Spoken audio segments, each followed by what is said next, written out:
Hey everybody, it's Mitch, and welcome to my next video. Today we have got another Dungeons & Dragons 3.5 Prestige class for you. And today, from the Complete Warrior, we have got the Mindspy. Now, the Mindspy is an interesting one. So we're going to talk about what they are. We're going to talk about what it takes to become a Mindspy. We're going to talk about what you get as a Mindspy. And finally, we're going to talk about how good they are and how you might potentially use them in a build. So let's get started. So the Mindspy is someone that focuses very heavy on detect thoughts. They believe that by knowing what their opponent is thinking, they can get the jump on them because they know what they're going to do before they actually do it and can react faster because of that.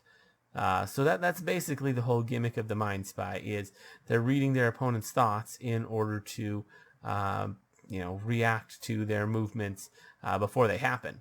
Because as soon as their opponent thinks it, they know, and they're like, oh yeah, they're going to swing, so I should avoid that. Yeah, that's basically the whole gimmick. So let's talk about what it takes to get in. So fairly simple, actually. This one requires a base attack bonus of +3. Not too bad. Requires concentration, 8 ranks. Okay, that can be a little intensive, but not the end of the world. And requires you to be able to cast detect thoughts or have it as a spell-like ability. Either way. Yeah, so that's really all it takes to get in. Pretty simple. The concentration 8 ranks is probably the hardest one. I mean, the ability to cast detect thoughts a little bit, but that's kind of the thing you're going to want. In fact, you're preferably going to want that at will. And even better if you get the doppelgangers version, where they get it at will as a free action that they can turn off and on. Way better, because normally it's a standard action, but doppelgangers can do it at will, free action. So they're definitely the ideal route for this. Very much so. You can do it as a spellcaster too. Not the best though, since this is more of a martial build. The book even specifies that, like, doppelgangers and mind flayers are the ones they say mainly go for it. Doppelgangers are the better option though, in my opinion. So let's talk about what they get real quick. So first off, they get D8 hit dice, which is decent. Good base attack. They get a good will, bad fort and reflex, and 2+ int skills. And their skill list kind of sucks. So not really a skill monkey by any means, but pretty decent at with the hit dice and base attack bonus. It's fairly decent for a martial build.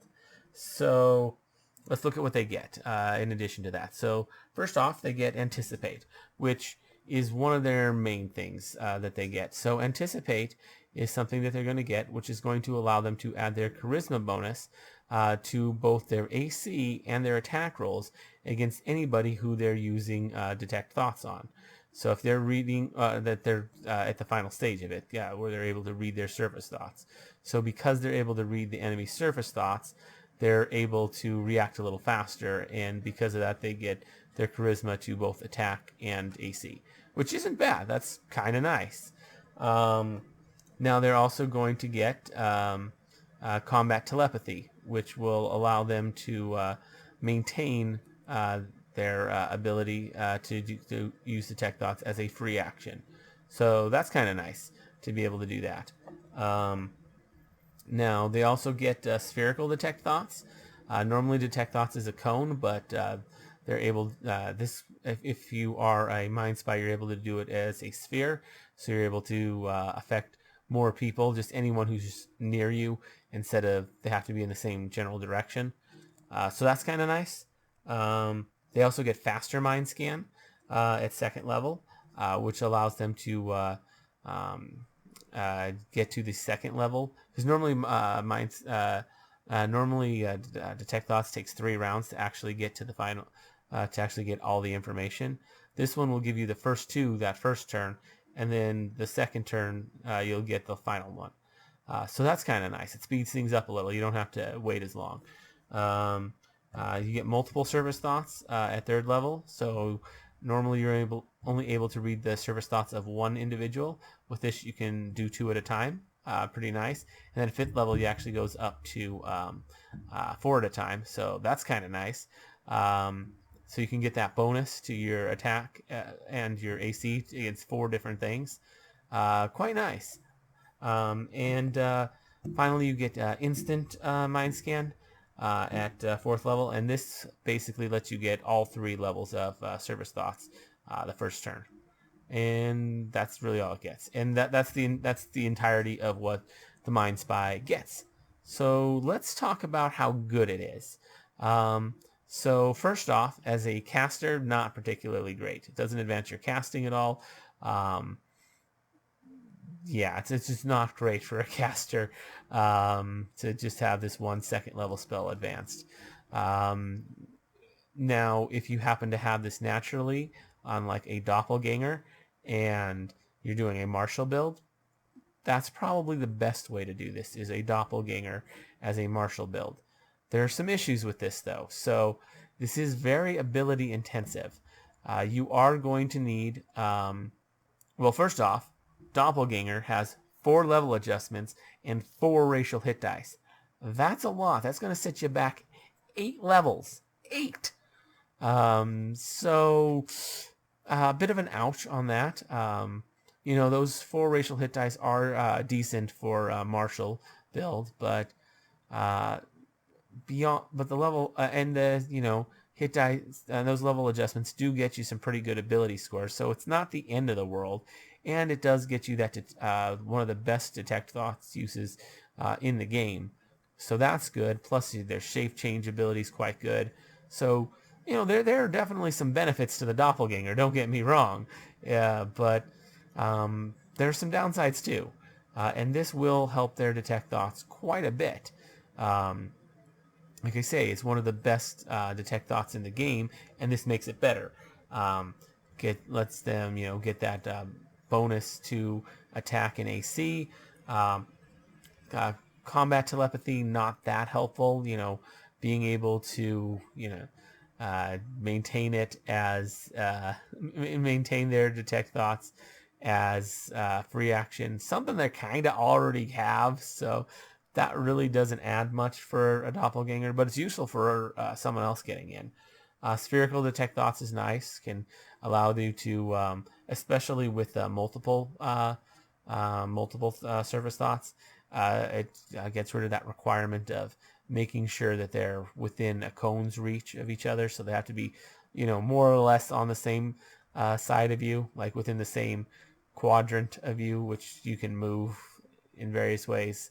But yeah, this gets rid of that. So that's nice. Faster mind scan and instant mind scan. Yeah, great. Those make it so that, especially with the doppelganger's ability, they can instantly get in there.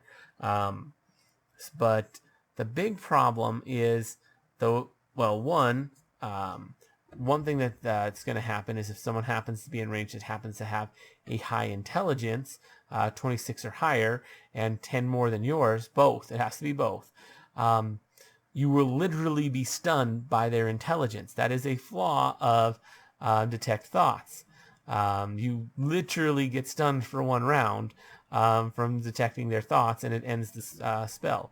Now, for a doppelganger, the ending the spell is not a huge deal. They can just pick it up as a free action on their next turn, whatever, no big deal. But the fact that they got stunned for a round is quite significant. So to try and prevent this, they need to keep their intelligence relatively high so that they don't have to worry about enemies having intelligence, more than 10 higher than theirs. So, you're going to want a pretty decent intelligence just for that simple fact and for no other reason, because it gains you nothing other than that.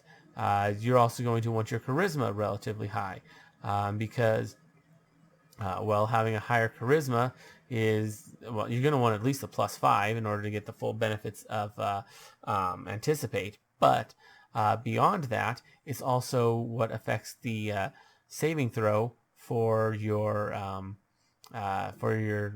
read thoughts. So that's a bit of an issue. Now, if you're using the Races of Destiny version of the doppelganger, I they seem to have a little bit of an issue there. They have a flat 13 DC. Pretty sure it's Charisma +2 since it's a second level spell. So just keep that in mind. So yeah, if you up the your Charisma, that will up the DC. And you know that 13's pretty nothing. So you need a pretty good Charisma in order to make that worthwhile, because it is only a second level spell. There's probably feats or whatnot that you can take to try and up that, but still, that's something you're going to need to keep in mind, because those low DCs are pretty easy to beat, especially considering how high a level you're going to be by hit this time. I mean, at least 13th level by the time you finish this Prestige class. On top of that, you're probably going to be making a martial build if you're doing this, because this really doesn't add anything besides that. So you're probably going to be wanting to add, I mean, you could go rogue, which is the favorite class, or some sort of stealth build. That would absolutely work with this. You could also go with other types of builds, like fighter type build or barbarian, like those work too. But actually, I'm not sure about barbarian. Rage might clash, but a fighter build of some kind could work. There's definitely options, but those are stat intensive. Those are going to take some strength or dex or con. You're going to want con anyways. Yeah, you get a lot of stats as a doppelganger, but still, this is really intensive. We're talking about intelligence just so that you don't get stunned by enemy intelligence, charisma to keep up your saving throw DC, and you need some in order to get the full benefit of anticipate. Plus, you're going to need all your normal martial stuff from the rest of the build, because this isn't a full build. You're going to want other stuff to go with it. If you're going rogue, you're going to want to add like some dex and whatnot in order to make sure you're able to do all the stealth and stuff that you normally do. So yeah, it's a really, really intensive build. There's not a whole lot of dump stats. Wisdom is kind of the one that I'm seeing is maybe, or if you're going rogue, I guess you can dump strength too. And wisdom's one is one of the worst stats to ever dump in 3.5. So it's a bit of an issue. Yes, you have higher stats because of those because of all those level adjustments in Doppelganger, but still, it's a thing. But it's not completely undoable. This does work, and it does make your ability to read thoughts so much better. Because having to wait till 3 turns, it can be a pain. Being able to get that instantly and with 4 people at once, that can be really nice. And to change them around at will, like very, very nice. So yeah, it's got its advantages. But that's really all I have to say about the Mindspy. Let me know what you guys think down in the comments below. I always love hearing from you guys, and I try and reply right away and reply to every comment. So yeah, anyways, leave a like if you enjoyed the video. Subscribe for more D&D 3.5 content. I do one of these on every class race and prestige class in Dungeons & Dragons 3.5. Ring that notification bell so you never miss out on a video. Anyways, as always, I'm Mitch, and I'll be seeing you